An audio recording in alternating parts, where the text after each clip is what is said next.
পূর্ব রেলওয়ের শিয়ালদহ বিভাগ 5ই সেপ্টেম্বর থেকে দুটি নতুন শীততাপ নিয়ন্ত্রিত লোকাল ট্রেন চালু করেছে, যার ফলে পশ্চিমবঙ্গে মোট এসি লোকাল ট্রেনের সংখ্যা 3টিতে দাঁড়িয়েছে। কর্মকর্তারা জানিয়েছেন যে এটি রাজ্যের প্রথম এসি লোকাল ট্রেন স্থাপনের চিহ্ন, যার লক্ষ্য দৈনিক যাত্রীদের জন্য প্রিমিয়াম এবং আরামদায়ক ভ্রমণ প্রদান করা। শিয়ালদহ বিভাগের প্রথম এসি লোকাল, যা রাজ্যের প্রথম, 10ই আগস্ট উদ্বোধনের পর 11ই আগস্ট চালু হয়।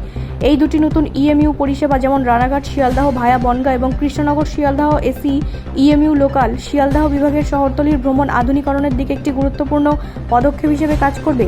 শুক্রবার এক সরকারি বিবৃতিতে বলা হয়েছে, বিভাগের কর্মকর্তারা জানিয়েছেন যে নতুন এসি রেকগুলি ইতিবাচক সাড়া পেয়েছে, উৎসাহজনক দখলের হার সহ। পূর্ব রেলওয়ের শিয়ালদহ ডিভিশনের জন্য এসি ইএমইউ পরিষেবা চালু করা একটি গুরুত্বপূর্ণ মুহূর্ত, যা যাত্রীদের আরাম বৃদ্ধি এবং ভ্রমণের অবস্থান উন্নতির জন্য দীর্ঘদিনের দাবি পূরণ করবে।